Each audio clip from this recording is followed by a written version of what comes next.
ಪೂಜ್ಯ ಶ್ರೀ ಶ್ರೀ ವಿದ್ಯಾಧೀಶ ತೀರ್ಥ ಶ್ರೀಪಾದಂಗಳವರು, ವ್ಯಾಸರಾಜ ಮಠಾಧೀಶರಾಗಿರತಕ್ಕಂತಹ ಪರಮ ಪೂಜ್ಯ ಶ್ರೀ ಶ್ರೀ ವಿದ್ಯಾ ಶ್ರೀಶ ತೀರ್ಥ ಶ್ರೀಪಾದಂಗಳವರು ಹಾಗೂ ಪಲಿಮಾರು ಮಠದ ಕಿರಿಯ ಪಟ್ಟ ಪರಮ ಪೂಜ್ಯ ಶ್ರೀ ಶ್ರೀ ವಿದ್ಯಾ ರಾಜೇಶ್ವರ ತೀರ್ಥ ಶ್ರೀಪಾದಂಗಳವರನ್ನ ಗೌರವ ಪುರಸ್ಸರ ಭಾವದಲ್ಲಿ ವೇದಿಕೆಗೆ ಬರಮಾಡಿಕೊಳ್ಳಬೇಕು ಅಂತ ಕೇಳಿಕೊಳ್ತಾ ಇದ್ದೀನಿ. ಅವರೊಂದಿಗೆ ವೇದಿಕೆಯನ್ನು ಅಲಂಕರಿಸಬೇಕು.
ಇಂದಿನ ಸಭಾ ಕಾರ್ಯಕ್ರಮವನ್ನು ಈಗ ವಿದ್ಯುಕ್ತವಾಗಿ ಪ್ರಾರಂಭ ಮಾಡ್ತಾ ಇದ್ದೀವಿ.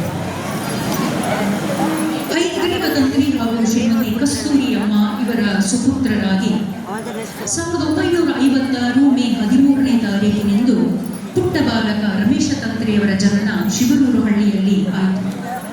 ಚಿಕ್ಕ ವಯಸ್ಸಿನಲ್ಲಿ ತಮ್ಮ ಗ್ರಾಮದಲ್ಲಿ ಶಾಲಾ ಶಿಕ್ಷಣವನ್ನು ಪಡೆದಿದ್ದಾದರೂ ಕೂಡ ವೇದಾಂತದ ಹಸಿವು ಹೆಚ್ಚಾಗಿ ನಿತ್ಯ ಜ್ಞಾನದ ಬೆಳಕು ಅರಸುತ್ತಾ ಇದ್ದ ಸುಪ್ತ ಮನಸ್ಸಿಗೆ ಸಾಮಾನ್ಯ ಜ್ಞಾನದ ಕಲಿಕೆ ನಿರಾಸಕ್ತವೆನಿಸಿತು. ಅಳಿವಿರದ ಗುರಿ ಸೇರುವ ಗುರುವನ್ನರಿಸಿ ಉಡುಪಿಗೆ ಬಂದ ರಮೇಶ ತಂತ್ರಿಗೆ ಸಾಧನಾ ಪಥಕ್ಕೆ ಪಥಸೂಚಿಗಳಾದವರು ಯತಿಕುಲಾಗ್ರಣಿಗಳಾದಂತಹ ಪರಮ ಪೂಜ್ಯ ಶ್ರೀ ಶ್ರೀ ವಿದ್ಯಾಮಾನ್ಯ ತೀರ್ಥ ಶ್ರೀಪಾದಂಗಳವರು. ವಿದ್ಯಾಭಿಮಾನಿನಿಯ ಪೂರ್ಣಾನುಗ್ರಹ ಪಾತ್ರವಾದ ಯುವ ಶಿಷ್ಯ ವಿದ್ಯಾಮಾನ್ಯರ ನಿರೀಕ್ಷೆಗಳಿಗನುಗುಣವಾಗಿ ಬೆಳೆಯುತ್ತಾ ಬಂದರು. ಗ್ರಹಣ ಶಕ್ತಿ, ಮೇಧಾಶಕ್ತಿ, ಧಾರಣ ಶಕ್ತಿ ಮುಂತಾದ ವಿಶಿಷ್ಟ ಗುಣ ಸಂಪನ್ನರಾಗಿದ್ದ ರಮೇಶ ತಂತ್ರಿಗೆ ತುರ್ಯಾಶ್ರಮ ನೀಡಲು ಭಗವದಿಚ್ಛಾನುಸಾರ ನಿಶ್ಚಯಿಸಿದ ಮಹಾಮಾನ್ಯ ವಿದ್ಯಾಮಾನ್ಯ ತೀರ್ಥ ಶ್ರೀಪಾದಂಗಳವರು ಪಲಿಮಾರು ಮಠದ ದ್ವಂದ್ವ ಮಠವಾದ ಅದಮಾರು ಮಠದ ಶ್ರೀಪಾದಂಗಳವರಾಗಿದ್ದ ಶ್ರೀ ವಿಭುದೇಶ ತೀರ್ಥ ಶ್ರೀಪಾದರ ಜೊತೆಯಲ್ಲಿ ಯುವ ರಮೇಶನಿಗೆ ತುರ್ಯಾಶ್ರಮವನ್ನು ನೀಡಿ ಶ್ರೀ ವಿದ್ಯಾಧೀಶ ತೀರ್ಥರೆಂದು ನಾಮಕರಣ ಮಾಡಿದರು. ಶ್ರೀಮನ್ಯಾಯ ಸುಧಾದಿ ಸಮಸ್ತ ಮೇರುಶಾಸ್ತ್ರ ಗ್ರಂಥಗಳ ಸಾರ ಸುಧಿಯನ್ನು ಗುರುಮುಖೇನ ಪಾನ ಮಾಡಿದ ಗುರು ಕೃಪಾಪೋಷಿತರಾದ ಶ್ರೀ ವಿದ್ಯಾತೀರ್ಥ ಶ್ರೀ ಶ್ರೀಪಾದಂಗಳವರು ಪ್ರಸ್ತುತ ಫಲಿಮಾರು ಋಷಿಕೇಶ ಮಠದ ಪರಂಪರೆಯಲ್ಲಿ 31ನೇ ಯತಿಗಳಾಗಿ ವಿರಾಜಮಾನರಾಗಿ ಪಟ್ಟಾಭಿರಾಮ ದೇವರ ಹಾಗೂ ಶ್ರೀಮನ್ ಮಧ್ವಾಚಾರ್ಯರ ಸೇವಾ ದುರಂಧರರಾಗಿ ಕಂಗೊಳಿಸುತ್ತಿದ್ದಾರೆ.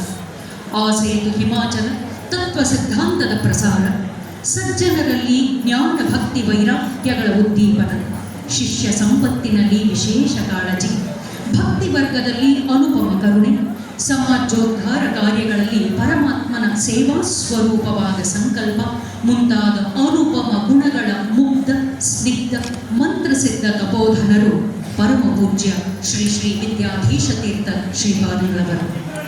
2 ಐತಿಹಾಸಿಕ ಪರ್ಯಾಯಗಳ ಕೀರ್ತಿ ಸಂಪನ್ನರಾಗಿದ್ದು ಯೋಗ ದೀಪಿಕಾ ಶ್ರೀ ತತ್ವದೀಪಿಕಾ ವಿದ್ಯಾಪೀಠ, ಶ್ರೀ ವೇದ ದೀಪಿಕಾ ವಿದ್ಯಾಪೀಠ, ಸಾಧ್ವಿ ಮಾಧವಿ ಪಾಠಶಾಲಾ ಮುಂತಾದ ಜ್ಞಾನ ಮತ್ತು ಸಂಸ್ಕೃತಿ ಪ್ರಸರಣ ಸ್ಥಾಪಕರಾಗಿ ಇವರು ಚಿರಪರಿಚಿತರಾಗಿದ್ದಾರೆ.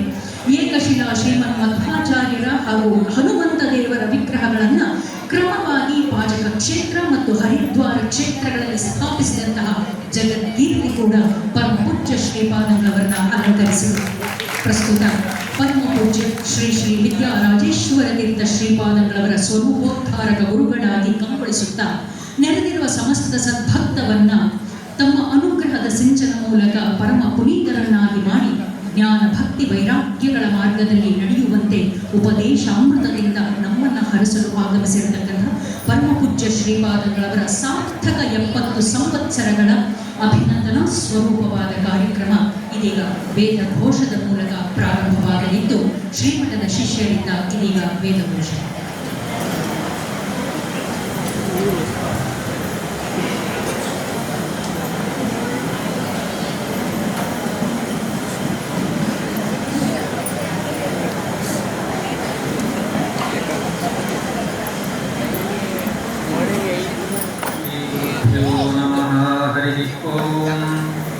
शन्नो मित्रः शं वरुणः शन्नो भवत्वर्यमा शन्न इन्द्रो बृहस्पतिः शन्नो विष्णुरुक्रमः. नमो ब्रह्मणे नमस्ते वायो त्वमेव प्रत्यक्षं ब्रह्म वदिष्यामि सत्यं वदिष्यामि कृतं वदिष्यामि तन्मामवतु तद्वक्तारमवतु अवतु माम् अवतु वक्तारम्. ॐ शान्ति शान्ति शान्तिः. हरिः ॐ.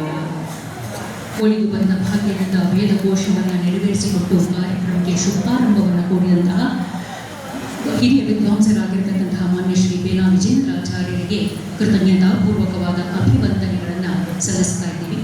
ಇದೀಗ ಪ್ರಾರ್ಥನಾ ಗೀತೆಯನ್ನು ನೆರವೇರಿಸಿಕೊಡಬೇಕಾಗಿ ಚಿರಂಜೀವಿ ಸುಘೋಷ್ ಇವರಲ್ಲಿ ವಿನಂತಿಸಿಕೊಳ್ಳುತ್ತೇವೆ.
Panduranga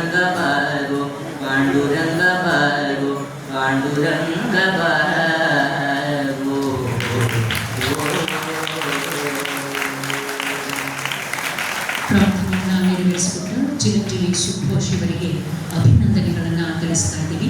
ಇದೀಗ ದೀಪ ಪ್ರಜ್ವಲನೆಯ ಮೂಲಕವಾಗಿ ಕಾರ್ಯಕ್ರಮದ ವಿದ್ಯುಕ್ತ ಉದ್ಘಾಟನೆಯನ್ನು ನೆರವೇರಿಸಿಕೊಡಬೇಕಾಗಿ ಉಪಸ್ಥಿತರಿರುವಂತಹ ಎಲ್ಲ ಯತಿವರೇಣ್ಯರಲ್ಲಿ ಗೌರವ ಪುರಸ್ಸರವಾಗಿ ಪ್ರಾರ್ಥಿಸಲಾಗುತ್ತಿದೆ. ದೀಪ ಪ್ರಜ್ವಲನೆಯ ಮೂಲಕ ಪರಿವಾರ ಮಠಾಧೀಶರಾದ ಪರಮ ಪೂಜ್ಯ ಶ್ರೀ ಶ್ರೀ ವಿದ್ಯಾಧೀಶತೀರ್ಥ ಶ್ರೀಪಾದಂಗಳವರ ಸಾರ್ಥಕ 70 ಸಂವತ್ಸರಗಳನ್ನು ಪೂರೈಸಿದ ಸುಸಂದರ್ಭದಲ್ಲಿ ಸಂಸ್ಮರಣಾ ಸ್ವರೂಪವಾಗಿ ಹಮ್ಮಿಕೊಳ್ಳಲಾಗಿರುವಂತಹ ಅಭಿನಂದನೆಯ ಮಹಾಪುರ ಸ್ವರೂಪವಾದ ಈ ಒಂದು ಮಹೋತ್ಸವದ ಉದ್ಘಾಟನೆ ಇದೀಗ ದೀಪ ಪ್ರಜ್ವಲನೆಯ ಮೂಲಕವಾಗಿ ನೆರೆದಿರುವ ಎಲ್ಲ ಯತಿವರೇಣ್ಯರ ಅಮೃತ ಹಸ್ತದಿಂದ ದೀಪ ಪ್ರಜ್ವಲನೆಗೊಂಡು ವಿದ್ಯುಕ್ತವಾಗಿ ಉದ್ಘಾಟನೆಗೊಳ್ಳುತ್ತಿದೆ.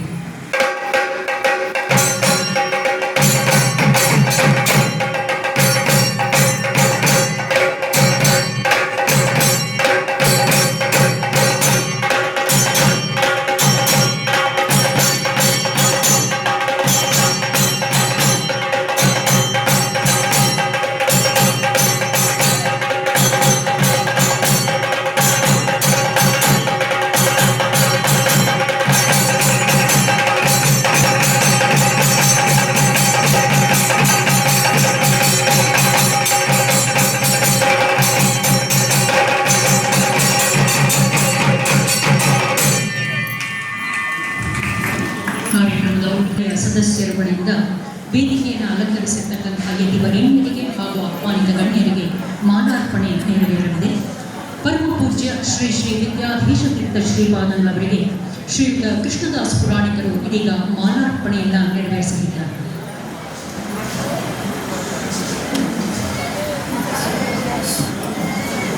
ವ್ಯಾಸರಾಜ ಮಠಾಧೀಶರಾದ ಪರಮ ಪೂಜ್ಯ ಶ್ರೀ ಶ್ರೀ ವಿದ್ಯಾ ಶ್ರೀಶತೀರ್ಥ ಶ್ರೀಪಾದಂಗಳವರಿಗೆ ಶ್ರೀಯುತ ಎಸ್ ಪುಟ್ಟಣ್ಣ ಭಟ್ರವರು ಮಾಲಾರ್ಪಣೆಯನ್ನು ನೆರವೇರಿಸಿಕೊಡಬೇಕಾಗಿ ವಿನಂತಿಸಿಕೊಳ್ತೀನಿ. ಪರಮ ಪೂಜ್ಯ ಶ್ರೀ ಶ್ರೀ ವಿದ್ಯಾ ರಾಜೇಶ್ವರ ತೀರ್ಥ ಶ್ರೀಪಾದಂಗಳವರಿಗೆ ಶ್ರೀಯುತ ವಾಸುದೇವ್ ಭಟ್ರವರು ಮಾಲಾರ್ಪಣೆಯನ್ನು ನೆರವೇರಿಸಿಕೊಳ್ಳಲು ವೇದಿಕೆಗೆ ಆಗಮಿಸಬೇಕು ಅಂತ ಕೇಳಿಕೊಳ್ತಾ ಇದ್ದೀನಿ.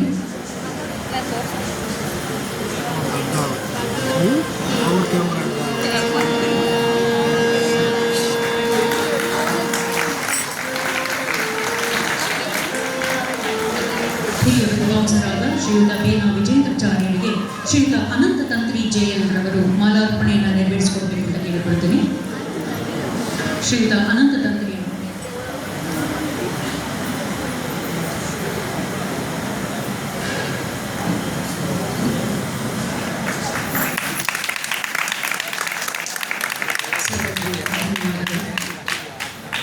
ಇಂದಿನ ಕಾರ್ಯಕ್ರಮದ ಬ್ರಹ್ಮಮುಹೂರ್ತ ಪರಮ ಪೂಜ್ಯ ಶ್ರೀಪಾದಂಗಳವರಾದ ವಿದ್ಯಾಧೀಶತೀರ್ಥ ಶ್ರೀಪಾದಂಗಳವರ ಸಾಧನೆ ಇದೊಂದು ದೀಪಾವಳಿಯಾಗಿ ಒಂದು ಹಣತೆಯಿಂದ ಅನಂತ ಹಣತೆಗಳು ಬೆಳಗುವ ರೀತಿಯಲ್ಲಿ ತುರ್ಯಾಶ್ರಮವನ್ನು ಸ್ವೀಕಾರ ಮಾಡಿದ ಕ್ಷಣದಿಂದ ಹಿಡಿದು ಈ ಕ್ಷಣದವರೆಗೂ ತಾವು ಗೈದಿರತಕ್ಕಂತಹ ತಪಸ್ಸಿದ್ಧಿ ತಪಸ್ಸಾಧನೆ ಒಂದು ಕಡೆಯಾದ ಪಕ್ಷದಲ್ಲಿ ಸಮಾಜಮುಖಿಯಾಗಿಯೂ ಕೂಡ ಸಮಾಜಧಾರಕರಾಗಿ ಕಂಗೊಳಿಸಿದಂತಹ ರೂಪ ಮತ್ತೊಂದು. ತಮ್ಮ ಹೃದಯ ಮಂಡಲದಲ್ಲಿ ಪರಮ ಪೂಜ್ಯ ಶ್ರೀ ಶ್ರೀ ವಿದ್ಯಾಮಾನ್ಯತೀರ್ಥ ಶ್ರೀಪಾದಂಗಳವರನ್ನ ಹೊತ್ತು ಮೆರೆಸುವಂತಹ ಚಲನಚಿತ್ರವಾದಂತಹ ಒಂದು ಸ್ವರೂಪವನ್ನು ಇಲ್ಲಿ ನೋಡ್ತೀವಿ. ಇದೊಂದು ದಿವ್ಯವಾದ ರಥ ಚಲ ಪ್ರತಿಭೆಗಳಂತೆ ಕಂಗೊಳಿಸತಕ್ಕಂತಹ ಪರಮ ಪೂಜ್ಯ ಶ್ರೀಪಾದಂಗಳ ಕುರಿತಾಗಿ ಅಭಿನಂದನಾ ನುಡಿಗಳನ್ನು ಆಡುವ ಮೂಲಕ ಪರಮ ಪೂಜ್ಯ ಶ್ರೀಪಾದಂಗಳವರ ಎಲ್ಲ ವಿಧವಾದಂತಹ ವ್ಯಕ್ತಿ ಸ್ವರೂಪವಾದ ಕೀರ್ತಿ ಪ್ರಕೀರ್ತಿಗಳನ್ನು ನಮಗೆಲ್ಲರಿಗೂ ಪರಿಚಯ ಮಾಡಿಕೊಡಬೇಕು ಅಂತ ವಿನಮ್ರವಾಗಿ ಮಾನ್ಯ ಶ್ರೀ ಬೇನಾ ವಿಜೇಂದ್ರಾಚಾರ್ಯರಿಗೆ ವಿನಂತಿಸಿಕೊಳ್ತಾರೆ.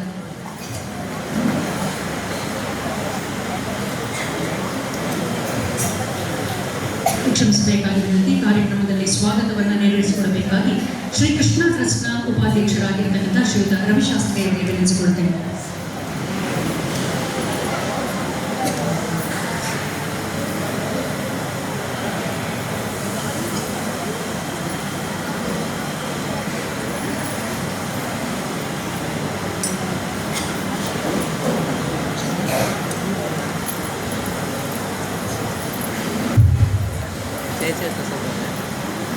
ಶ್ರೀ ಗುರುಭ್ಯೋ ನಮಃ.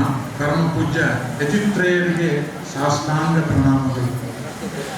ಪ್ರಾತಸ್ಮರಣೀಯರಾದ ಶ್ರೀ ಶ್ರೀ ವಿಶ್ವೇಶ್ವರ ತೀರ್ಥ ಶ್ರೀಪಾದರ ಪೂರ್ಣ ಆಶೀರ್ವಾದದಿಂದ ಬೆಳೆದು ಬಂದ ನಮ್ಮ ಈ ಕೃಷ್ಣಧಾಮವು ಅನೇಕ ಧಾರ್ಮಿಕ, ಸಾಮಾಜಿಕ ಹಾಗೂ ಆಧ್ಯಾತ್ಮಿಕ ಕಾರ್ಯಕ್ರಮಗಳನ್ನು ನಿರಂತರ ನಡೆಸಿಕೊಂಡು ಬರುತ್ತಿದ್ದು, ಅದರಲ್ಲೂ ಮಾಧ್ವ ಪೀಠಾಧಿಪತಿಗಳಿಗೆ ವಿಶೇಷವಾಗಿ ಭಕ್ತಿ ಮತ್ತು ಶ್ರದ್ಧಾಪೂರ್ವಕವಾದ ಅನೇಕ ಸಮಾರಂಭಗಳನ್ನು ಆಯೋಜಿಸುವುದು ನಿಮಗೆಲ್ಲ ತಿಳಿದ ವಿಚಾರವೇ ಆಗಿದೆ.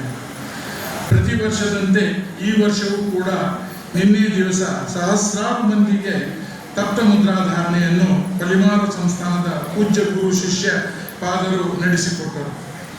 ಇಂದು ಬೆಳಿಗ್ಗೆ ದ್ವಾದಶಿ ಪಾರಾಯಣ ಕೂಡ ನಡೆಯಿತು. ಇದೇ ಒಳ್ಳೆಯ ಸಂದರ್ಭ ಎಂದು ನಾವು ತೀರ್ಮಾನಿಸಿ ಶ್ರೀ ಶ್ರೀ ವಿದ್ಯಾಧೀಶರನ್ನು ವಿನಮ್ರವಾಗಿ ಹಿಡಿದಿಟ್ಟು 70 ಸಂವತ್ಸರಗಳನ್ನು ಪೂರೈಸಿದ ಈ ಸಂದರ್ಭದಲ್ಲಿ ಅವರಿಗೆ ಅಭಿನಂದನಾ ಸಮರ್ಪಣಾ ಸಮಾರಂಭ ನಡೆಸಲು ನಿಶ್ಚಯಿಸಿದೆವು. ಸಾಮಾನ್ಯವಾಗಿ ಪಲಿಮಾರು ಶ್ರೀಗಳು ಉತ್ತರ ಭಾರತದ ಸಂಚಾರದಲ್ಲಿ ಹೆಚ್ಚಾಗಿರುತ್ತಾರೆ. ನಮ್ಮ ಸೌಭಾಗ್ಯ ಎಂಬಂತೆ ಮೈಸೂರಿನ ಭಕ್ತರ ಮೇಲಿನ ಅಭಿಮಾನದಿಂದ ಮುದ್ರಾಧಾರಣೆಗೆ ತಪ್ಪದೇ ಬರುವುದರಿಂದ ಈ ಸಮಾರಂಭ ಮಾಡುವ ಯೋಗ ನಮ್ಮ ನಿಮ್ಮೆಲ್ಲರ ಪಾಲಿಗೆ ಬಂತು. ಜಗದ್ಗುರು ಶ್ರೀ ಮಧ್ವಾಚಾರ್ಯರ ಸಾಕ್ಷಾತ್ ಶಿಷ್ಯರಾದ ಶ್ರೀ ಋಷಿಕೇಶ ತೀರ್ಥರ ಪರಂಪರೆಯಲ್ಲಿ ಬಂದ ಈ ಮಠದ 30ನೇ ಯತಿಗಳಾಗಿ ತಮ್ಮ 23ನೇ ವಯಸ್ಸಿನಲ್ಲಿ ಮಹಾ ತಪಸ್ವಿಗಳಾದ ಶ್ರೀ ಶ್ರೀ ವಿದ್ಯಾಮಾನ್ಯ ತೀರ್ಥರಿಂದ ಆಶ್ರಮ ಸ್ವೀಕರಿಸಿದ ವಿದ್ಯಾಧೀಶ ತೀರ್ಥರು ವೇದ, ವೇದಾಂತ, ತರ್ಕ, ವ್ಯಾಕರಣ, ಕಾವ್ಯ, ಸಾಹಿತ್ಯ ಮುಂತಾದ ಅಧ್ಯಯನ ಮಾಡಿ ತಳಸ್ಪರ್ಶಿಯಾದ ಜ್ಞಾನವನ್ನು ಹೊಂದಿರುತ್ತಾರೆ. ಶಿಕ್ಷಣಕ್ಕಾಗಿ ಯೋಗ ದೀಪಿಕಾ ಗುರುಕುಲ ಸ್ಥಾಪಿಸಿ ತತ್ವ ಸಂಶೋಧನಾ ಸಂಸ್ಥೆಗಳನ್ನು ಸ್ಥಾಪಿಸಿ ಅನೇಕ ವಿದ್ಯಾರ್ಥಿಗಳನ್ನು ಪಂಡಿತರನ್ನಾಗಿ ತಯಾರು ಮಾಡಿ ಸಮಾಜಕ್ಕೆ ನೀಡಿದ್ದಾರೆ. ಕೋದಂಡರಾಮ ದೇವರ ಆರಾಧಕರಾದ ಇವರು ತಮ್ಮ ವಿದ್ವತ್ಪೂರ್ಣ ಪ್ರವಚನಗಳ ಮೂಲಕ ಎಲ್ಲರ ಆದರ ಗೌರವಕ್ಕೆ, ಭಕ್ತಿಗೆ ಪಾತ್ರರಾಗಿದ್ದಾರೆ. ಉಡುಪಿ ಪರ್ಯಾಯದಲ್ಲಿ ಶ್ರೀಗಳು ಮಾಡಿದ ವಿಶ್ವ ದಾಖಲೆ ಸಮಾನವಾದ ಕಾರ್ಯಗಳನ್ನು ತಾವು ತಿಳಿದೇ ಇದ್ದೀರಿ. ಸಾವಿರಾರು ವರ್ಷ ಕಂಗೊಳಿಸಿದ 32 ಅಡಿ ಎತ್ತರದ ಹನುಮ ಮತ್ತು ಮಧ್ವರ ಶಿಲಾ ಪ್ರತಿಮೆ ಈಗಾಗಲೇ ಕಂಗೊಳಿಸುತ್ತಿದೆ. ಕುರುಕ್ಷೇತ್ರದಲ್ಲಿ ಇಷ್ಟೇ ಎತ್ತರದ ಭೀಮಸೇನ ದೇವರ ಏಕಶಿಲಾ ಪ್ರತಿಮೆಯ ಪ್ರತಿಷ್ಠಾಪನೆಯ ಕೈಂಕರ್ಯಕ್ಕೂ ಕೈ ಹಾಕಿದ್ದಾರೆ. ಇಂತಹ ಅಪ್ರತಿಮ ಪ್ರಕಾಂಡ ಪಂಡಿತರು ಯತಿವರೆಣ್ಯರು ಆದ ಶ್ರೀ ಶ್ರೀ ವಿದ್ಯಾಧೀಶ ಶ್ರೀಪಾದಂಗಳವರಿಗೆ ಭಕ್ತಿಪೂರ್ವಕ ಸ್ವಾಗತವನ್ನು ಬಯಸುತ್ತೇನೆ. ಇವತ್ತು ವಿಶೇಷವಾಗಿ ನಮ್ಮ ಮನವಿಗೆ ಸ್ಪಂದಿಸಿ ಶ್ರೀ ಕೃಷ್ಣಧಾಮದ ಮೇಲಿನ ಪ್ರೀತಿಯಿಂದ ಶ್ರೀ ವ್ಯಾಸರಾಜ ಮಠದ ಸಂಸ್ಥಾಧೀಶರಾದ ಶ್ರೀ ವಿದ್ಯಾಶ್ರೀಷ ಶ್ರೀಪಾದರು ಬಂದಿರುತ್ತಾರೆ. ಪೂರ್ವಾಶ್ರಮದಲ್ಲಿ ಎಲ್ಲೇ ವಿದ್ಯುತ್ ಸಮ್ಮೇಳನಗಳನ್ನು ನಡೆಯಲಿ ಅಲ್ಲಿ ಇವರು ಇದ್ದರೇನೇ ಸಮ್ಮೇಳನಕ್ಕೆ ಒಂದು ಭೂಷಣ, ಅದು ಪರಿಪೂರ್ಣವಾಗುವುದು. ಅಂತಹ ಅಸರಳವಾದ ಪಾಂಡಿತ್ಯ ಶ್ರೀ ಶ್ರೀ ವಿದ್ಯಾಶ್ರೀಷ ತೀರ್ಥ ಶ್ರೀಪಾದರಲ್ಲಿ ಇರುವುದರಿಂದ ಇಂದು ಬಹುದೊಡ್ಡ ಸಂಸ್ಥಾನ ವ್ಯಾಸರಾಜ ಮಠದ ಪೀಠಾಧಿಪತಿಯಾಗಿದ್ದಾರೆ. ಮೈಸೂರಿನಲ್ಲಿರುವ ಅವರ ಮಠದಲ್ಲಿ ಗುರುಕುಲವನ್ನು ಸ್ಥಾಪಿಸಿ ನಮ್ಮ ಸನಾತನ ಧರ್ಮೋದಕರಾಗಿದ್ದಾರೆ.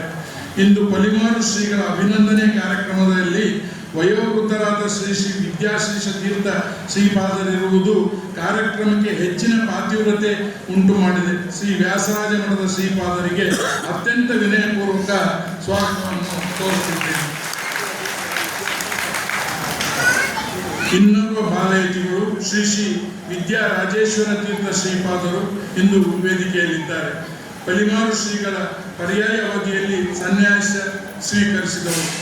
ಪರ್ಯಾಯ ಸಮಯದಲ್ಲಿ ಸರ್ವಜ್ಞ ಪೀಠಗಳಲ್ಲಿ ಅಂತರ್ಯಾಮಿಯಾಗಿ ಆಚಾರ್ಯ ಮಧ್ವರಿರುತ್ತಾರೆ ಎಂಬ ಮಾತಿದೆ. ಅಂದ ಹಾಗೆ ಆಚಾರ್ಯ ಮಧ್ವರಿಂದಲೇ ದೀಕ್ಷೆ ಪಡೆದ ಯೋಗ ಸನ್ಯಾಸಿ ಇವರು. ಗುರುವಿಗೆ ನೆರಳಾಗಿ ಬೆಳೆಯುತ್ತಿದ್ದಾರೆ. ಭವಿಷ್ಯದಲ್ಲಿ ಸರಿಸಾಟಿ ಇಲ್ಲದ ಯತಿಗಳಾಗುವುದರಲ್ಲಿ ಸಂದೇಹವಿಲ್ಲ. ಇವರಿಗೂ ಭಕ್ತಿಪೂರ್ವಕ ಸ್ವಾಗತವನ್ನು ಕೋರುತ್ತಿದ್ದೇನೆ.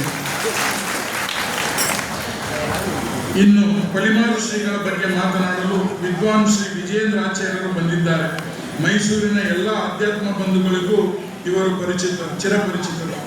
ಇವರ ಪ್ರವಚನವಿದ್ದರೆ ಯಾರೂ ಎದ್ದು ಹೋಗುವುದಿಲ್ಲ. ಅಂತಹ ಪ್ರವಚನ ನೋಡಿ ವಿಜೇಂದ್ರಾಚಾರ್ಯರದ್ದು ಇವರಿಗೂ ಇಂದು ಸ್ವಾಗತವನ್ನು ಕೋರುತ್ತಿದ್ದೇನೆ.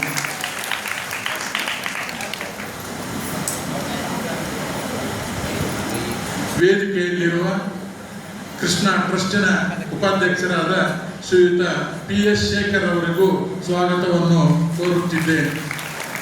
ಹಾಗೆಯೇ ವೇದಿಕೆಯಲ್ಲಿರುವ ಕೃಷ್ಣ ಟ್ರಸ್ಟಿನ ಸೆಕ್ರೆಟರಿ ಆದಂಥ ಶ್ರೀಯುತ ಶ್ರೀಧರ್ ಅವರಿಗೂ KV ಶ್ರೀಧರ್ ಅವರಿಗೂ ಸ್ವಾಗತವನ್ನು ಕೋರುತ್ತಿದ್ದೇನೆ. ಹಾಗೆಯೇ ಮಿತ್ರ ಮಂಡಳಿಯ ಅಧ್ಯಕ್ಷರಾಗಿರುವಂಥ ಶ್ರೀಯುತ ಶ್ರೀವತ್ಸ ರಾವ್ ಅವರಿಗೂ ಕೂಡ ಸ್ವಾಗತವನ್ನು ಕೋರುತ್ತಿದ್ದೇನೆ. ಹಾಗೆಯೇ ಶ್ರೀ ಮಿತ್ರ ಮಂಡಳಿಯ ಸೆಕ್ರೆಟರಿ ಆದಂಥ ಶ್ರೀಯುತ ರಾಘವೇಂದ್ರ ರಾವ್ ಅವರಿಗೂ ಕೂಡ ಸ್ವಾಗತವನ್ನು ಕೋರುತ್ತಿದ್ದೇನೆ. ಪತ್ರಿಕಾ ಪ್ರತಿನಿಧಿಗಳು, ದೃಶ್ಯ ಮಾಧ್ಯಮದವರಿಗೂ ಕೂಡ ಆತ್ಮೀಯವಾದ ಸ್ವಾಗತವನ್ನು ಕೋರುತ್ತಿದ್ದೇನೆ. ಸಮಾರಂಭಕ್ಕೆ ಆಗಮಿಸಿದ ಎಲ್ಲ ಬಂಧುಗಳಿಗೂ ಕೂಡ ಪ್ರೀತಿಯ ಸ್ವಾಗತವನ್ನು ಕೋರುತ್ತಾ ನಿಮಗೆಲ್ಲರಿಗೂ ಇನ್ನೊಂದು ಸರ್ತಿ ಸ್ವಾಗತವನ್ನು ಕೋರಿ ನನ್ನ ಮಾತುಗಳನ್ನು ಮುಗಿಸ್ತೇನೆ. ನಮಸ್ಕಾರ. ಸ್ವಾಗತಗಳಾದಂತಹ ಶ್ರೀ ಕೃಷ್ಣ ಟ್ರಸ್ಟ್ನ ಉಪಾಧ್ಯಕ್ಷರಾದ ಶ್ರೀ ರವಿಶಾಸ್ತ್ರಿ ಅವರಿಗೆ ಕೃತಜ್ಞತೆಗಳನ್ನು ಸಲ್ಲಿಸಲಾಗುತ್ತಾ ಇದೆ. ಇದೀಗ ಪರಮ ಪೂಜ್ಯ ಶ್ರೀಪಾದಂಗಳವರ ಕುರಿತಾಗಿ ಗುರು ವಂದನೆಯನ್ನು ನೆರವೇರಿಸಿಕೊಡಬೇಕಾಗಿ ಹಿರಿಯ ವಿದ್ವಾಂಸರಾಗಿರುವ ಶ್ರೀಯುತ ಬೇನ ವಿಜೇಂದ್ರಾಚಾರ್ಯರನ್ನು ವಿನಂತಿಸಿಕೊಳ್ತಾ ಇದ್ದೇವೆ.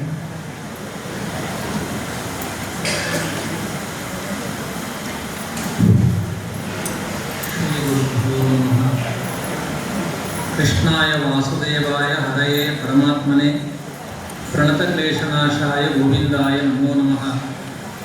ಅಭ್ರಮಂ ಭಂಗರಹಿತಂ ಅಜಡಂ ವಿಮಲಂ ಸದಾ ಆನಂದತೀರ್ಥಮತುಳಂ ಭಜೆ ತಾಪತ್ರಯಾಪಹಂ. ತಪೋ ವಿದ್ಯಾ ವಿರಕ್ತ್ಯಾದಿ ಸದ್ಗುಣೋ ಭ್ಯಾಕರಾನಹಂ ವಾದಿರಾಜ ಗುರುನ್ ವಂದೇ ಹಯಗ್ರೀವ ಪದಾಶ್ರಯಾಂ. ಶ್ರೀ ಗುರುಭ್ಯೋ ನಮಃ. ವೇದಿಕೆಯಲ್ಲಿ ಉಪಸ್ಥಿತರಿರುವ ಎಲ್ಲ ಗುರುಗಳಿಗೆ ನನ್ನ ಸಾಷ್ಟಾಂಗ ಪ್ರಣಾಮಗಳನ್ನು ಸಲ್ಲಿಸಿ, ವೇದಿಕೆಯ ಮುಂಭಾಗದಲ್ಲಿರುವ ಎಲ್ಲ ಹರಿಭಕ್ತರಿಗೂ ಕೂಡ ಅಭಿನಂದಿಸ್ತಾ, ಇವತ್ತು ಅತ್ಯಂತ ಸಾರ್ಥಕವಾದ ಸಮಯ ಅಂತ ನಾನು ಭಾವಿಸ್ತಾ ಇದ್ದೇನೆ. ಪ್ರಥಮ ಏಕಾದಶಿ ಆದ ಮೇಲೆ ದೇವರು ಮಲಗಿ ಯೋಗ ನಿದ್ರಾಸಕ್ತನಾಗಿ 4 ತಿಂಗಳ ಕಾಲ ಚಾತುರ್ಮಾಸ್ಯದ ಜ್ಞಾನ ಕಾರ್ಯದಲ್ಲಿ ಸನ್ಯಾಸಿಗಳು ಮಾಡುವ ತತ್ವಜ್ಞಾನದಲ್ಲಿ ಹೆಚ್ಚು ಆಸಕ್ತಿಯನ್ನು ವಹಿಸ್ತಾನೆ ಅಂತ ಪುರಾಣಗಳಲ್ಲಿರುವ ಮಾತು. ಬಹುಶಃ ದೇವರು ಇವತ್ತಿನಿಂದ ಮಲಗುತ್ತಾನೆ ಅಂತ ಇದೆ ಪುರಾಣಗಳಲ್ಲಿ. ಆದರೆ ನನಗನಿಸುತ್ತೆ ಈ ಕಾರ್ಯಕ್ರಮ ನೋಡಿದ ಮೇಲೆ ಮಲಗುತ್ತೇನೆ, ನಾಳೆಯಿಂದ ಮಲಗುತ್ತೇನೆ ಅಂತಾನೆ ದೇವರು. ಅಷ್ಟು ಅದ್ಭುತವಾದ ಒಂದು ಕಾರ್ಯಕ್ರಮ. ಯಾಕೆ ಅಂದರೆ ಕೃಷ್ಣನನ್ನ ಆರಾಧನೆ ಮಾಡಿದವರು ಬಂದಿದ್ದಾರೆ. ಕೃಷ್ಣನ ಆರಾಧಕರಿಗೆ, ಕೃಷ್ಣನ ಆರಾಧಕರಿಂದ ಒಂದು ಅಭಿನಂದನೆ ಸಲ್ತಾ ಇದೆ. ಯಾವುದೇ ಒಂದು ಸತ್ಕರ್ಮ ನಡೀಬೇಕಾದರೆ ಸಣ್ಣವರಿರಬಾರದು, ಸ್ವಲ್ಪ ಪ್ರಾಯ ಆದವರು, ಜ್ಞಾನಿಗಳಾದವರು ಇದ್ದಾಗ ಅದಕ್ಕೆ ಪೂರ್ಣ ಬೆಲೆ ಬರುತ್ತೆ, ಅದಕ್ಕೆ ಸ್ಥಾನಮಾನಗಳು ಬರುತ್ತೆ. ಈ ವೇದಿಕೆಯಲ್ಲಿ ವಿದ್ಯಾಧೀಶ ತೀರ್ಥ ಶ್ರೀಪಾದಂಗಳವರ ಬಗ್ಗೆ ಅಭಿನಂದನಾ ಭಾಷಣ ಮಾಡಲಿಕ್ಕೆ ನಾನು ತುಂಬ ಸಣ್ಣವನು. ಆದರೆ ಹಿರಿಯರಾಗಿ ಬಹುಶಃ ಅವರ ಸನ್ಯಾಸಾಶ್ರಮದಿಂದ ಈ ವಸಂತದ ತನಕ ಅವರು ಮಾಡಿದ ಸಾಧನೆ ಏನು ಅಂತ ಜ್ಞಾನಿಗಳಾಗಿ ಸೂಕ್ಷ್ಮ ದೃಷ್ಟಿಯಿಂದ ನೋಡಿದ ಮಹಾನುಭಾವರು ನಮ್ಮ ವ್ಯಾಸರಾಜ ಮಠಾಧೀಶರು, ವಿದ್ಯಾಶ್ರೀ ತೀರ್ಥ ಶ್ರೀಪಾದಂಗಳವರು ಇಲ್ಲಿಗೆ ಆಗಮಿಸಿದ್ದಾರೆ. ಆದ್ದರಿಂದ ಈ ಕಾರ್ಯಕ್ರಮ ಅತ್ಯಂತ ಅರ್ಥಪೂರ್ಣ ಅಂತ ಭಾವಿಸ್ತಾ, ಮಕ್ಕಳಿಗೂ ಕೂಡ ಗೊತ್ತಿದೆ ಅಂತ ಅರ್ಥ ಮಾಡಿಕೊಳ್ಳಿಕ್ಕೆ ನನ್ನಂಥವರು ಮಾತನಾಡಬೇಕು. ವಿಶೇಷವಾಗಿ ನಮ್ಮ ವಿದ್ಯಾಧೀಶ ತೀರ್ಥ ಶ್ರೀಪಾದಂಗಳವರು ವಿದ್ಯಾಮಾಲಿ ತೀರ್ಥ ಪ್ರಾತಸ್ಮರಣೀಯರಾದ ವಿದ್ಯಾಮಾಲಿ ತೀರ್ಥ ಶ್ರೀಪಾದಂಗಳವರ ಕರಕಮಲ ಸಂಜಾತರು. ಬಂಧುಗಳೇ, ಒಂದು ಅಂಶವನ್ನು ನೀವು ಗಮನಿಸಿ. ನಮ್ಮ ಪರಂಪರೆ ಬೆಳೆಯುತ್ತೆ. ಒಂದು ಸಂತರ ಪರಂಪರೆ, ಇನ್ನೊಂದು ಸಂತಾನದ ಪರಂಪರೆ ಅಂತ. ಗೃಹಸ್ಥರ ಜೀವನದಲ್ಲಿ ನನ್ನ ಮಗ ನಂತರ ಇರಬೇಕಾಗಿಲ್ಲ, ಅಪ್ಪನ ಹಾಗೆ ಮಗ ಇರಬೇಕಾಗಿಲ್ಲ. ಯಾಕೆ ಅಂದರೆ ಅಪ್ಪನ ಭಾವಗಳಲ್ಲಿ ತುಂಬ ಸ್ವಾರ್ಥಗಳಿದ್ರೆ ವ್ಯತ್ಯಾಸವಾಗಿ ಮಕ್ಕಳ ಜನ್ಮ ಆಗುತ್ತೆ. ಸಂತರ ಆ ಪರಂಪರೆಗಳು ಹಾಗಿರೋದಿಲ್ಲ. ಉದಾಹರಣೆಗೆ ಒಂದು ಮಾವಿನ ಮರ, ಒಂದು ಬಾದಾಮಿ ಮಾವಿನ ಹಣ್ಣಿನ ಮರ. ಅದರ ಬೀಜವನ್ನು ನೆಟ್ಟಾಗ ಅದು ಬಾದಾಮಿ ಮಾವಿನ ಹಣ್ಣಿನ ಮರ, ಅದರಲ್ಲಿ ವ್ಯತ್ಯಾಸ ಇಲ್ಲ. ಅಥವಾ ಒಂದು ದೇವಳದ ದೀಪ, ಒಂದು ದೀಪ ಮತ್ತೊಂದು ದೀಪ, ದೀಪಕ್ಕೆ ಸ್ವಾರ್ಥ ಇಲ್ಲ. ಹಾಗಾಗಿ ಮತ್ತೊಂದು ದೀಪವನ್ನು ಬೆಳಗಿದಾಗ ಅದರಂತೆ ಅದು ಬೆಳಗುತ್ತೆ. ಮರಗಳಿಗೆ ಸ್ವಾರ್ಥ ಇಲ್ಲ, ಪರೋಪಕಾರವೇ ಅದರ ಬದುಕಿನ ಧ್ಯೇಯ. ಮಾವಿನ ಮರ, ಹಲಸಿನ ಮರ, ಅದರ ಬೀಜವನ್ನು ನೆಟ್ಟಿದ್ರೆ ಅದೇ ರುಚಿ ಮತ್ತೆ ಮುಂದಿನ ಮರದಲ್ಲಿ ಬರುತ್ತೆ. ಗೃಹಸ್ಥರ ಜೀವನದ ಆ ಸಂತಾನದ ಪರಂಪರೆಯಲ್ಲಿ ಹಾಗೆ ಬರಬೇಕು ಅನ್ನುವ ನಿಯಮ ಇಲ್ಲ. ಬರಬಹುದು, ಸ್ವಾರ್ಥಗಳಿದ್ದಾಗ ಆ ಮಕ್ಕಳಲ್ಲಿ ಆ ಪರಂಪರೆಗಳು ಹಾಗೆ ಬೆಳೆಯೋದಿಲ್ಲ. ಒಂದು ವೃಕ್ಷ ಪರಂಪರೆಯನ್ನು ನೋಡಿ, ಹುಣಸೆ ಮರ, ಮಾವಿನ ಮರ, ಹಲಸಿನ ಮರಗಳನ್ನು ನೋಡಿ, ಅಥವಾ ದೀಪಗಳನ್ನು ನೋಡಿ, ಅದನ್ನು ಮನಸ್ಸಲ್ಲಿ ಇಟ್ಟುಕೊಂಡು ಈ ವೇದಿಕೆಯಲ್ಲಿರುವ ವಿದ್ಯಾಧೀಶ ತೀರ್ಥ ಶ್ರೀಪಾದಂಗಳವರನ್ನ ನೋಡಿ ನಿಮಗೆ ಅರ್ಥ ಆಗುತ್ತೆ. ಸಮಗ್ರ ಸಿದ್ಧಾಂತದ ಮತ್ವ ಸಿದ್ಧಾಂತದ ಡಿಂಡಿಮವನ್ನು ಮೊಳಗಿಸಿದ ಮಹಾಮೇರು ವ್ಯಕ್ತಿತ್ವ ವಿದ್ಯಾಮಾನ ತೀರ್ಥ ಶ್ರೀಪಾದಂಗಳವರದ್ದು, ಪ್ರಾತಸ್ಮರಣೀಯರಾದ ವಿದ್ಯಾಮಾನ ತೀರ್ಥ ಶ್ರೀಪಾದಂಗಳವರದ್ದು. ಹಗಲು ರಾತ್ರಿ ತತ್ವಶಾಸ್ತ್ರದಲ್ಲಿ ನಿಷ್ಠೆಯುಳ್ಳವರು. ವಿದ್ಯಾಮಾನ ತೀರ್ಥರೆಂಬ ಮಾವಿನ ವೃಕ್ಷದಿಂದ ಅರಳಿದ ಮತ್ತೊಂದು ಮಾವಿನ ವೃಕ್ಷ ಯಾವುದು ಅಂದರೆ ವಿದ್ಯಾಧೀಶ ತೀರ್ಥ ಶ್ರೀಪಾದಂಗಳವರು. ಅಲ್ಲಿಗೆ ಪರಂಪರೆ ನಿಲ್ಲಿಲ್ಲ. ವಿದ್ಯಾಧೀಶ ತೀರ್ಥರೆಂಬ ಮಾವಿನ ವೃಕ್ಷದಿಂದ ಅರಳಿದ ಮತ್ತೊಂದು ಮಾವಿನ ಮರ ಯಾವುದು ಅಂದರೆ ವಿದ್ಯಾರಾಜೇಶ್ವರ ತೀರ್ಥ ಶ್ರೀಪಾದಂಗಳವರು ಅನ್ನುವ ಈ ಒಂದು ನಿಸ್ವಾರ್ಥದ ಭಾವ ಸಮಾಜದಲ್ಲಿ ಮರ ಗಿಡಗಳಂತೆ ಹೇಗೆ ಕಾಣುತ್ತೋ ಹಾಗೆ ಈ ಸಂತರಲ್ಲಿ ಕಾಣಬೇಕು ಅಂತ ಆದರ್ಶವನ್ನ ಸಮಾಜಕ್ಕೆ ಪಾಠ ಮಾಡುವ ವ್ಯಕ್ತಿತ್ವ ಇರುವುದು ವಿದ್ಯಾಧೀಶ ತೀರ್ಥ ಶ್ರೀಪಾದಂಗಳವರಲ್ಲಿ ಅನ್ನೋದನ್ನು ನಾವು ಮನಗಂಡು ಈ ಕೃಷ್ಣ ಟ್ರಸ್ಟ್ ಆಗ್ಬೋದು, ಕೃಷ್ಣ ಮಿತ್ರ ಮಂಡಳಿ ಆಗ್ಬೋದು, ಅಥವಾ ನಮ್ಮ ಸಮಗ್ರ ಮೈಸೂರಿನ ಜನತೆ ಆಗ್ಬೋದು. ವ್ಯಾಸರಾಜ ಮಠ ಇದೆ, ಗುರುಕುಲ ಇದೆ. ನಮ್ಮ ಇಲ್ಲಿಯ ವ್ಯಾಸರಾಜರು ಅಂದ್ರೆ ಈ ಪರಿಸರದವರೇ, ಡೊನ್ನೂರು ಘಟ್ಟದವರು. ಹಾಗಾಗಿ ಕೃಷ್ಣಾರಾಧಕರಾದ ವಿದ್ಯಾಧೀಶ ತೀರ್ಥರು ಮಾಡಿದ ಎಲ್ಲಾ ಸತ್ಕರ್ಮಗಳು ಸಫಲವಾಗಿದೆ ಎನ್ಲಿಕ್ಕೆ ಸಾಕ್ಷಿಯಾಗಿ ನಿಂತವರು ಯಾರು ಅಂದ್ರೆ ಇಲ್ಲಿ ವ್ಯಾಸರಾಜರೇ ಸಾಕ್ಷಿಯಾಗಿ ನಿಂತಿದ್ದಾರೆ ಗುರುಗಳ ಮೂಲಕ ಅಂತ. ಈ ರೀತಿ ಭಾವ, ಆ ಅಭಿವ್ಯಕ್ತಿಯನ್ನು ನಮ್ಮ ಮನಸ್ಸಿನಲ್ಲಿ ಮಾಡಿಕೊಂಡಾಗ ಇದು ಸಾರ್ಥಕವಾಗುತ್ತೆ. ಮತ್ತೊಂದು ಅಂಶ, ದೊಡ್ಡ ದೊಡ್ಡ ಸಮಾರಂಭಗಳಿಗೆ ಹೋಗ್ತೇವೆ. ಯಾವ ಸಮಾರಂಭ ಆದರೂ ಎರಡು ಫೋಕಸ್ ಲೈಟು, ಒಬ್ಬ ಕ್ಯಾಮ್ರಾಮ್ಯಾನು, ವಿಡಿಯೋಗ್ರಾಫರ್ ಇಲ್ಲದೆ ಕಾರ್ಯಕ್ರಮಗಳು ನಡೆಯಲ್ಲ. ಆ ಕ್ಯಾಮ್ರಾಮ್ಯಾನ್ಗಳಿಗೆ ಎಷ್ಟು ಕಷ್ಟ ಅಂದ್ರೆ ಆ ಗಂಡ ಹೆಂಡತಿನ ಕೂಡಿಸಲಿ ಅಥವಾ ಸ್ಮೈಲ್ ಮಾಡಿ ಅಂತ ಹೇಳಬೇಕು. ಯಾಕೆಂದ್ರೆ ಗಂಡ ಹೆಣ್ಣಂದ್ರು ಅಷ್ಟೊಂದು ಟೆನ್ಷನ್ ಅಲ್ಲಿ ಕೂತಿರ್ತಾರೋ, ನಾಳೆಯಿಂದ ಏನಪ್ಪ ಅಂತ ಗಡಗಡ. ಒಂದ್ ಕಡೆ ಹೇಳ್ತಾರೆ ಮಧುವೆ ಅಂತ, ಮದುವೆ ಅಂತ ಕೇಳ್ಬೇಕಾದ್ರೆ ಆನಂದ, ಮಧುವೆ ಅಂತ. ಸ್ವಲ್ಪ ಸಮಯ ಆದ್ಮೇಲೆ ಮಧು ವ್ಯಾ ಅನ್ನುವ ಸ್ಥಿತಿ ಬರುತ್ತೆ. ಹಾಗಾಗಿ ಇಬ್ರು ಒಟ್ಟಿಗೆ ನಗಲ್ಲ.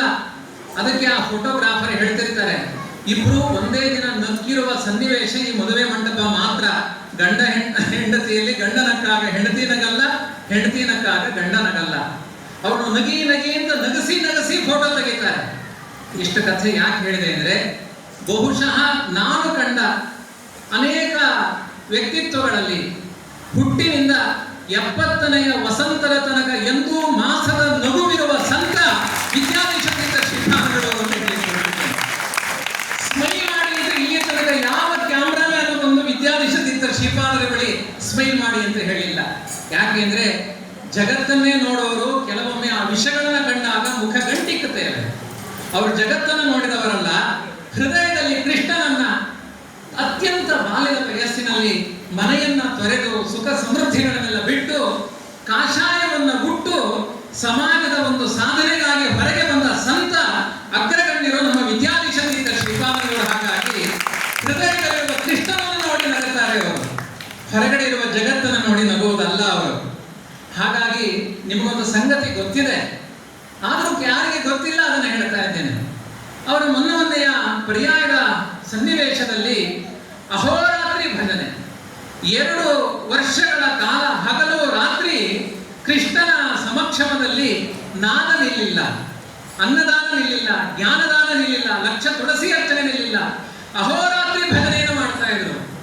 ಒಂದು ಭಜನಾ ಮಂಡಳಿಯವರು ನಡುರಾತ್ರಿಯಲ್ಲಿ 2 ಗಂಟೆಗೆ ಭಜನೆ ಮಾಡಬೇಕಾದ್ರೆ ಆ ಕೃಷ್ಣನ ಅಂಗಣದಲ್ಲಿ 2 ವರ್ಷದ ಒಂದು ಪೋರ ಸಣ್ಣ ಮಗು ಆಟ ಆಡುವುದನ್ನು ನೋಡಿದ್ರು.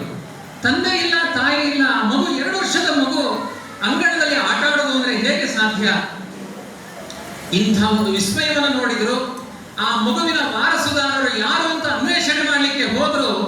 ಇಲ್ಲಿಯ ತನಕ ಯಾರು ಅಂತ ಕಾಣಿಸಲಿಲ್ಲ. ಅದು ಯಾರು ಅಂದ್ರೆ ವಿದ್ಯಾಧೀಶ ತೀರ್ಥರು ಮಾಡಿದ ಸತ್ಕರ್ಮ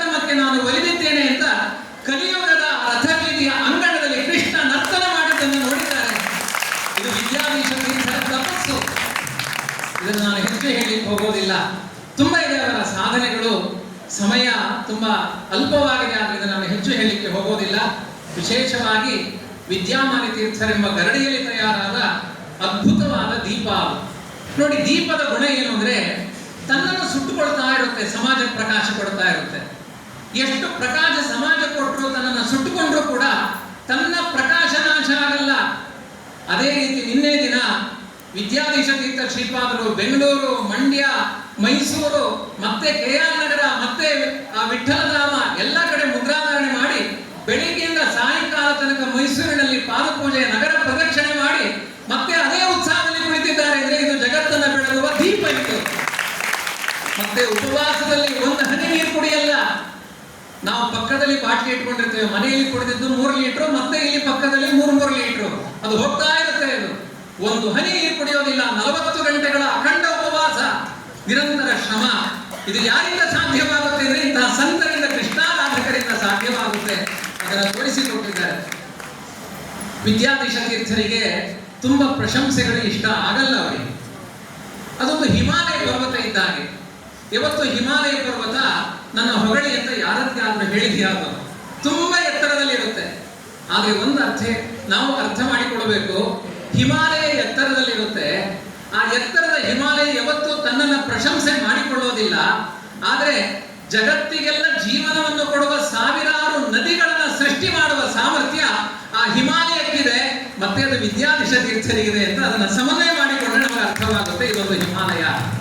ಯಾಕೆ ಅಂದ್ರೆ ಒಬ್ಬ ಶಿಷ್ಯರನ್ನ ಕೆಲವೇ ಸಮಯದಲ್ಲಿ ಅವರ ಪಾಂಡಿತ್ಯ ಏನು ಅಂತ ಬಹುಶಃ ಈ ಸಮಾಜಕ್ಕೆ ಗೊತ್ತಿಲ್ಲ. ಅದು ಹೇಗೆ ಅಂದ್ರೆ ಇವಾಗ ಒಂದು ಹಾಡು ಹೇಳಿದ್ರು, 8-7 ಕಳೆದುದರಿಂದ. ನಮ್ಗೆ ಇಷ್ಟು ದಿನ ವೈಕುಂಠ ಹಾಡು ತುಂಬಾ ಇಷ್ಟ, ಆದ್ರೆ 8-7 ಕಳೆದುದರಿಂದ ಅನ್ನೋದು ನಮಗೆ ಇನ್ನೂ ಕಳಿಲಿಲ್ಲ, ನಾವು ಕೂಡ್ಲೇ ಇಲ್ಲ, ಅದರ ಅರ್ಥ ಗೊತ್ತಿಲ್ಲ ನಮಗೆ. ಕೆಲವೊಮ್ಮೆ ವಿದ್ವತ್ ಪ್ರಪಂಚ ಅರ್ಥ ಆಗಲ್ಲ, ಹೊರಗಡೆ ಜಗತ್ತು ನಮಗೆ ಅರ್ಥ ಆಗುತ್ತೆ. ವಿದ್ಯಾಧೀಶ ತೀರ್ಥರ ಪಾಂಡಿತ್ಯ ಅಸದೃಶವಾದ ಪಾಂಡಿತ್ಯ. ತರ್ಕ, ವ್ಯಾಕರಣ, ವೇದಾಂತಗಳಲ್ಲಿ ಸಂಶಯಗಳು ಬಂದಾಗ ನಮ್ಮ ಗುರುಗಳಾದ ವಿಶ್ವಪ್ರಸನ್ನ ತೀರ್ಥರು ಹೇಳ್ತಾ ಇದ್ರು, ನನಗೇನಾದ್ರೂ ಸಂಶಯ ಬಂದ್ರೆ ಇವತ್ತಿಗೂ ನಾನು ವಿದ್ಯಾಧೀಶ ತೀರ್ಥ ಶ್ರೀಪಾದಂಗಳವರಲ್ಲಿ ಕೇಳ್ತೇನೆ. ಅಂಥ ಒಂದು ಅದ್ಭುತವಾದ ಪಾಂಡಿತ್ಯ ಇದೆ.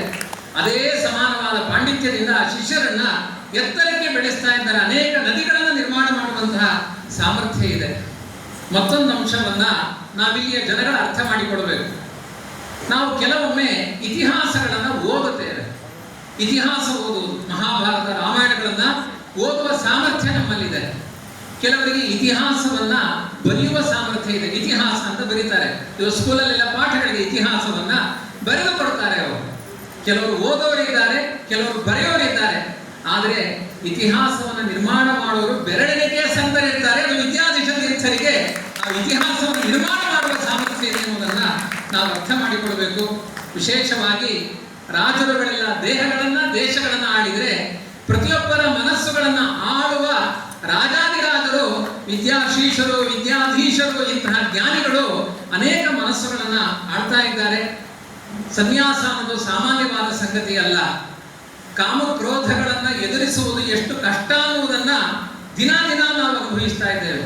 ಅದರಲ್ಲಿಯೂ ಕೂಡ ಹಿಂದಿನ ಸನ್ಯಾಸಿಗಳಿಗಿಂತ ಇಂದಿನ ಸನ್ಯಾಸಿಗಳಿಗೆ ತುಂಬಾ ಕಷ್ಟ ಇದೆ. ಯಾಕೆಂದ್ರೆ ವಿದ್ಯಾಧೀಶ ತೀರ್ಥರ ಕಾಲದಲ್ಲಿ, ಅವರ ಬಾಲ್ಯದ ಸನ್ಯಾಸದಲ್ಲಿ ಮೊಬೈಲ್ ಇಲ್ಲ, ಪೇಜರ್ ಇರಲಿಲ್ಲ, ಆಂಡ್ರಾಯ್ಡ್ ಮೊಬೈಲ್ಗಳಿರಲಿಲ್ಲ. ಇವತ್ತು ಹಾಗಲ್ಲ, ಇವತ್ತು ಮೊಬೈಲ್ಗಳು ಬಂದಿದೆ. ಇವತ್ತು ವಿದ್ಯಾ ರಾಜೇಶ್ವರ ತೀರ್ಥರ ಸನ್ಯಾಸ ಎಷ್ಟು ಪರಿಶುದ್ಧ ಅಂದ್ರೆ ಅವರು ವಿದ್ಯಾ ಗುರುಕುಲದಲ್ಲಿ ಮೊಬೈಲ್ ಅನ್ನು ಬ್ಯಾನ್ ಮಾಡಿದ್ದಾರೆ. ಆಂಡ್ರಾಯ್ಡ್ ಮೊಬೈಲ್ ಮುಟ್ಟಲ್ಲ ಅನ್ನುವ ಪ್ರತಿಜ್ಞೆ ಮಾಡಿದ್ದಾರೆ ವಿದ್ಯಾ ರಾಜೇಶ್ವರ ತೀರ್ಥ ಶ್ರೀಪಾದಂಗಳು. ಇಂಥ ಸವಾಲುಗಳನ್ನು ಎದುರಿಸಬೇಕಾಗುತ್ತೆ. ಕಾಷಾಯ ಉಟ್ಟುಕೊಳ್ಳಬಹುದು, ಮನಸ್ಸಿನ ಕಷಾಯ ಹೋಗಿರಲ್ಲ. ಕಷಾಯ ಅಂದ್ರೆ ನೀವು ಕುಡಿಯುವ ಕಷಾಯ ಅಲ್ಲ, ಕಾಮಕ್ರೋಧಗಳಿಗೆ ಕಷಾಯ ಅಂತಾರೆ. ಕೆಲವೊಮ್ಮೆ ಕಷಾಯ ತೊಟ್ಟಿರ್ತೇವೆ, ಕಷಾಯ ಹೋಗಿರಲ್ಲ. ಆದ್ರೆ ಕಷಾಯವನ್ನ ಝಾಡಿಸಿ ಕಾಷಾಯ ತೊಟ್ಟವರು ವಿದ್ಯಾಧೀಶ ತೀರ್ಥ ಶ್ರೀಪಾದಂಗಳವರು ಅಂತ ಹೀಗೆ ಹೇಳ್ತಾ ಹೋದ್ರೆ ತುಂಬಾ ಅಭಿಪ್ರಾಯಗಳಿದೆ. ಅವರ ಸಾಧನೆಗಳು ತುಂಬಾ ಹರಿದ್ವಾರದಿಂದ ಉಡುಪಿಯ ಕ್ಷೇತ್ರದ ತನಕ ವಾಯುದೇವರ ಮಹಿಮೆಗಳನ್ನ ಸಾರಿದ್ದಾರೆ. ಕುಂಭಮೇಳದಲ್ಲಿ ಸಹಸ್ರಾರು ಜನಗಳಿಗೆ ಅನ್ನದಾನವನ್ನು ಮಾಡಿದ್ದಾರೆ. ಪ್ರತಿ ಮಾಘ ಕುಂಭಮೇಳದಲ್ಲಿ ಅಲ್ಲಿ ಜ್ಞಾನದಾನವನ್ನು ಮಾಡ್ತಾ ಇದ್ದಾರೆ ಶ್ರೀಪಾದಂಗಳವರು. ಉತ್ತರ ಪ್ರದೇಶ ಈ ಪ್ರಾಂತ್ಯಗಳಲ್ಲಿ ವ್ಯಾಪಕವಾಗಿ ಕೃಷ್ಣನನ್ನ ಅತ್ಯಂತ ಶ್ರದ್ಧೆಯಿಂದ, ವಿನಯದಿಂದ, ಅತ್ಯಂತ ಭಾವನಾತ್ಮಕವಾಗಿ ಆರಾಧನೆ ಮಾಡಿದ ಮಹಾಗುರುಗಳು ವಿದ್ಯಾಧೀಶ ತೀರ್ಥ ಶ್ರೀಪಾದಂಗಳವರು. ಅವರ ಬಗ್ಗೆ ಇನ್ನೂ ಹೇಳುವ ಅನೇಕ ಅಂಶಗಳಿದೆ. ಅದನ್ನು ಒಂದು ಪದ್ಯ ರೂಪದಲ್ಲಿ ನಮ್ಮ ಮಕ್ಕಳೆಲ್ಲ ಸೇರಿ ನಾವೊಂದು ಪದ್ಯವನ್ನು ಹೇಳ್ತೇವೆ, ನೀವು ರಚನೆ ಮಾಡಿಕೊಡಿ ಅಂತ ಕೇಳಿದ್ರು ಮಕ್ಕಳು. ಆ ಪದ್ಯ ರೂಪದಲ್ಲಿ ಒಂದು ರಚನೆ ಮಾಡಿದ್ದೇನೆ. ನಿಮ್ಮೆಲ್ಲರ ಪ್ರತಿನಿಧಿಯಾಗಿ, ಮೈಸೂರಿನ ಪ್ರತಿನಿಧಿಯಾಗಿ, ನಮ್ಮ ಸಣ್ಣ ಸಣ್ಣ ಮಕ್ಕಳು, ಅದರಲ್ಲಿಯೂ ಹೆಣ್ಣು ಮಕ್ಕಳಲ್ಲಿ ಭಾವ ಜಾಸ್ತಿ ಇರುತ್ತೆ. ಕೃಷ್ಣಾರಾಧಕರಿಗೆ ಅನೇಕ ಗೋಪಿಯರು ಮಾಡಿದ ಆರಾಧನೆಗೆ ಪ್ರಸನ್ನನಾದ ಕೃಷ್ಣ ಹೇಳ್ತಾನೆ, ಪರಂಧಾಮಕ್ಕೆ ಸಾಗಬೇಕಾದ್ರೆ ಭೂಲೋಕದಲ್ಲಿ ಪುರುಷರ ಸಂಬಂಧವೂ ನನಗೆ ಬಂದಿದೆ, ಅವರು ಭಕ್ತರಾಗಿದ್ದಾರೆ, ಸ್ತ್ರೀಯರು ಭಕ್ತರಾಗಿದ್ದಾರೆ. ಆದರೆ ಬ್ರಹ್ಮದೇವರ ಕಿವಿಯಲ್ಲಿ ಭಗವಂತ ಹೇಳಿದಂತೆ ತುಂಬಾ ದೊಡ್ಡ ಸ್ಥಾನ ಯಾರಿಗೆ ಕೊಡಬೇಕು ಸಮಾಜದಲ್ಲಿ ಅಂದ್ರೆ ಸ್ತ್ರೀಯರಿಗೆ ಕೊಡಬೇಕು ಅಂತ ಹೇಳಿ ಉಪದೇಶ ಮಾಡಿ ಹೋಗುವ ಕೃಷ್ಣ ಪರಮಾತ್ಮ.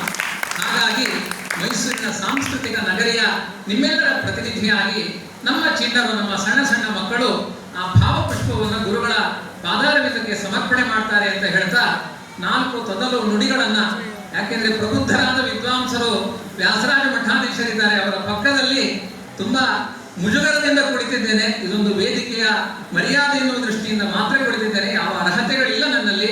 ಅಂತಹ ಗುರುಗಳ ಮುಂದೆ ಒಂದೆರಡು ಮಾತುಗಳನ್ನು ಆಡಿದ್ದೇನೆ. ಅಂತಹ ಗುರುಗಳ ದಯೆ ಅವರಿಗೆ 70 ವಸಂತಗಳು ಅಲ್ಲ, ಇದು 70 ವಸಂತ ಯಜ್ಞಗಳನ್ನು ಆಚರಿಸಿದ್ದಾರೆ. ಜೀವನ ಯಜ್ಞವನ್ನ ಭಗವಂತನಿಗೆ ಸಮರ್ಪಣೆ ಮಾಡಿದ ಮಹಾ ವಿಭೂತಿ ಪುರುಷರು ವಿದ್ಯಾರ್ಥಿಗಳು. ಅವರ ಅನುಗ್ರಹ ನಮ್ಮೆಲ್ಲರ ಪಾಲಿಗೆ ಬರಲಿ ಬರಲಿ ಅಂತ ಹೇಳ್ತಾ ನನ್ನ ಮಾತನ್ನು ಮುಗಿಸ್ತೇನೆ. ಶ್ರೀಕೃಷ್ಣ.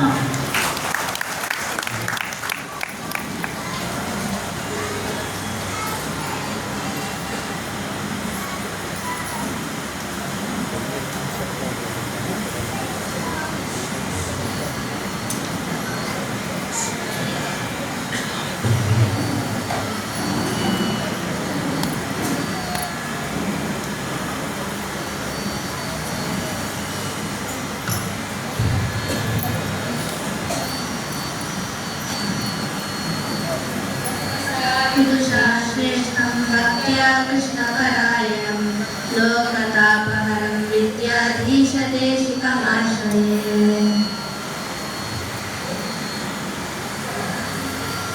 भक्ताग्रणी विद्याधीशरे जय जय निमಗೆಂದು ಗುರುವರ ವಿದ್ಯಾಮಾನ್ಯರ ಶಿಷ್ಯರೇ ಸುಖಮುನಿಗರೆಗೆಂದು ಹರಿಭಕ್ತಾಗ್ರಣಿ ವಿದ್ಯಾಧೀಶರೇ ಜಯ ಜಯ ನಿಮಗೆಂದು ಗುರುವರ ವಿದ್ಯಾಮಾನ್ಯರ ಶಿಷ್ಯರೇ ಸುಖಮುನಿಗರೆಗೆಂದು ಕೃಷ್ಣ ಪದಾಂಬುಜ ಸೇವಿಪ ಮಧುಕರ ವೃತ್ತಿಯವರಯತಿಗೆ ವೇದದ ಸಾರವ ಬೋಧಿಸಿ ಭುವನದಿ ತಮವನ್ನು ಪಡೆದಿರುವೆ. ತುಳಸಿದಳಾರ್ಚನೆ ಲಕ್ಷದಿ ಲಕ್ಷ್ಮಿಯ ಪತಿಯನ್ನು ವರೆಸಿರುವೆ. ತಪಸ್ಸಿನ ವಿದ್ಯೆಯ ಫಲವನ್ನು ವಿದ್ಯಾರ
ದಿನಕರಿಯ ಜನತೆಗೆ ಧರ್ಮದ ದೀಕ್ಷೆಯ ನೀಡಿರುವೆ. ಸಪ್ತ ಮುದ್ರೆಯ ಅಂಕನ ನೀಡುತ್ತ ಭಕ್ತರ ಪೊರೆದಿರುವೆ. ಮಂದಹಾಸದಿ ಒಂದಾಗಿಸುವ ಮೊಗವನ್ನು ಹೊಂದಿರುವೆ. ಭಾವದಿ ವಿದ್ಯಾಧೀಶರ ಜತನದಿ ವಿಜಯವ ಕರುಣಿಸಿರಿ. ಹರಿಭಕ್ತಾಗ್ರಣಿ ವಿದ್ಯಾಧೀಶರ ಜಯ ಜಯ ನಿಮಗೆಂದು. ಗುರುವರ ವಿದ್ಯಾಮಾನ್ಯರ ಶಿಷ್ಯರ ಸುಖಮುನಿ ಧರೆಗಿಂದು. ಗುರುವರ ವಿದ್ಯಾಮಾನ್ಯರ ಶಿಷ್ಯರ ಸುಖಮುನಿ ಧರೆಗಿಂದು.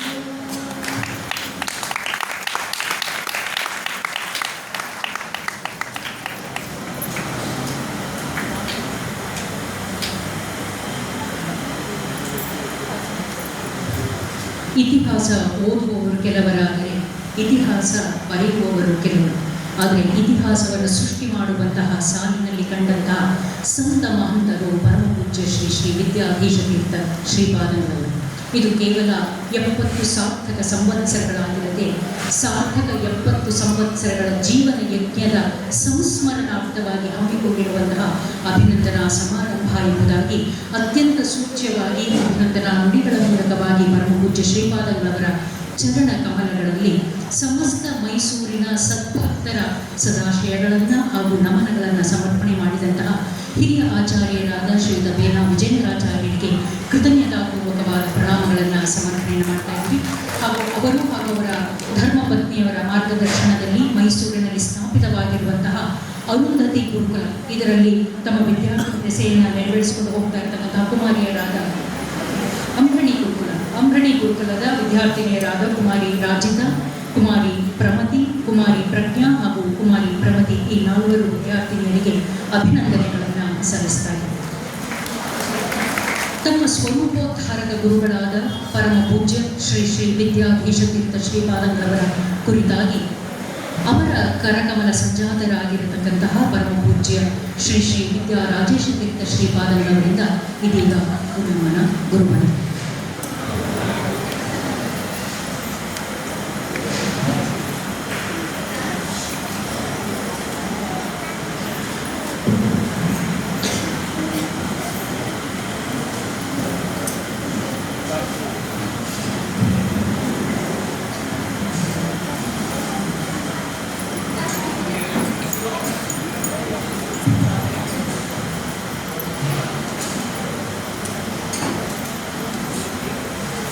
व्यासाय भवनाशाय श्रीशाय गुणराशि शुद्धाय शुद्धविद्याय मध्वाय च नमो नमः.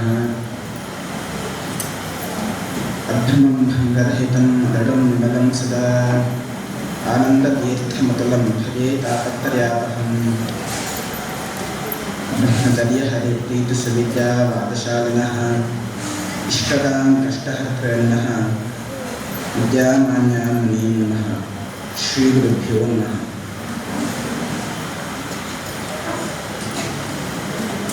ಮೈಸೂರಿನ ಈ ನಗರದಲ್ಲಿ ಗುರುಗಳಿಗೆ 70 ಸಂವತ್ಸರ ಪೂರ್ಣವಾಗಿದೆ ಎಂಬಂತಹ ನಿಮಿತ್ತಿಟ್ಟುಕೊಂಡು ಗುರುನಮನವನ್ನು ಈ ಕಾರ್ಯಕ್ರಮದಲ್ಲಿ ಮಾಡ್ತಾ ಇದ್ದೀರಿ. ನಮ್ಮ ಜೀವನದಲ್ಲಿ ವಿಶೇಷವಾಗಿ ನಾವು ಮಾಡಬೇಕಾದಂತಹ ಸಾಧನೆ ಹೇಳಬೇಕಾದರೆ ಆ ಭಗವಂತನನ್ನು ತಿಳಿದುಕೊಳ್ಳುವಂಥದ್ದು, ಜೊತೆಯಲ್ಲಿ ಅವನನ್ನು ಹುಡುಕಿಕೊಂಡು ಅವನನ್ನು ಹೊಂದುವಂತಹ ಮಾರ್ಗವನ್ನು ಹುಡುಕಿಕೊಂಡು ಹೋಗುವಂಥದ್ದು. ಅಂತಹ ಮಾರ್ಗವನ್ನು ತೋರಿಸುವವರು ಅದು ಗುರುಗಳು. ಅಂದರೆ ಗುರುಸ್ಥಾನದಲ್ಲಿ ಇರುವವರು ವಿಶೇಷವಾಗಿ ಆ ಭಗವಂತನ ಜ್ಞಾನವನ್ನು ತಿಳಿಸ್ತಾರೆ. ಕಾರಣ ಇಷ್ಟು, ಆ ಗುರುಗಳು ಭಗವಂತನನ್ನು ಚೆನ್ನಾಗಿ ತಿಳಿದುಕೊಂಡು ಅದನ್ನು ಉಪದೇಶ ಮಾಡ್ತಾರೆ. ತಿಳಿದುಕೊಳ್ಳುವ ಮಾತ್ರವಲ್ಲದೆ ವಿಶೇಷವಾಗಿ ಭಗವಂತನನ್ನು ಒಂದು ರೀತಿಯಲ್ಲಿ ಉಪಾಸನೆ ಮಾಡ್ತಾ ವಿಶೇಷವಾಗಿ ನೋಡಿದವರು ಒಂದು ರೀತಿ ಗುರುಗಳಾಗಿರ್ತಾರೆ. ಇಲ್ಲ ಅಂತ ಹೇಳಿದರೆ ಆ ಗುರುಗಳಿಗೆ ಇನ್ನೊಬ್ಬರಿಗೆ ಹೇಳಲಿಕ್ಕೆ ಸಾಧ್ಯವಾಗುವುದಿಲ್ಲ. ನಿಜವಾಗಿ ಭಗವಂತನ ಮಾರ್ಗ ಯಾವುದು ಯಾರು ಹೇಳಬೇಕಾದರೆ ಗುರುಗಳಾದವರು, ಅಂದರೆ ಅದು ಗೊತ್ತುಂಟು ಈ ಮಾರ್ಗದಲ್ಲಿ ಹೋದರೆ ಭಗವಂತನನ್ನು ಮುಟ್ಟುವುದರಿಂದಾಗಿ ಗೊತ್ತಿರುವಂಥದ್ದು ಗುರುಗಳಿಗೆ. ಅದರಿಂದಾಗಿ ಗುರುಸ್ಥಾನದಲ್ಲಿರುವವರಿಗೆ ಅಷ್ಟು ಜವಾಬ್ದಾರಿ ಅನ್ನೋದು ಉಂಟು. ತಮ್ಮ ಶಿಷ್ಯರನ್ನ ತನ್ನನ್ನು ನಂಬಿಕೊಂಡು ಬಂದವರನ್ನ ಭಗವಂತ ಕಡೆಗೆ ಕರೆದುಕೊಂಡು ಹೋಗುವರು ವಿಶೇಷವಾಗಿ ಗುರುಗಳು. ಅದರಿಂದಾಗಿ ಅವರು ಭಗವಂತನನ್ನ ಚೆನ್ನಾಗಿ ತಿಳಿದುಕೊಳ್ಳಲೇಬೇಕು, ಹಾಗೆಯೇ ಕಂಡುಕೊಳ್ಳಲೇಬೇಕು. ಅದಕ್ಕೆ ಒಳ್ಳೆ ಉದಾಹರಣೆ ಹೇಳಬೇಕಾದರೆ ಅದು ನಮ್ಮ ಈ ವಿದ್ಯಾರ್ಥಿಗಳನ್ನು ನಾವು ಹೇಳಬಹುದು. ಯಾಕಂದರೆ ಭಗವಂತನನ್ನ ಚೆನ್ನಾಗಿ ತಿಳಿದುಕೊಂಡವರು, ಚೆನ್ನಾಗಿ ಉಪಾಸನೆ ಮಾಡಿದವರು, ಹಾಗೆಯೇ ವಿಶೇಷವಾಗಿ ಆ ಭಗವಂತನ ಜ್ಞಾನವನ್ನ ನಮಗೆಲ್ಲರೂ ಕೊಟ್ಟವರು. ನೋಡಿ ಎಷ್ಟು ಆ ಜ್ಞಾನ ಭಕ್ತಿ ಇರಬಹುದು. ಆ ಉಪಾಸನೆ ಅಂತ ಹೇಳಬೇಕಾದರೆ ಸಾಮಾನ್ಯವಾಗಿ ನಮಗೆ ಲೋಕದಲ್ಲಿ ಕಾಣೋದಿಲ್ಲ. ಆಧ್ಯಾತ್ಮಿಕ ನಿಯಮ ಉಂಟು.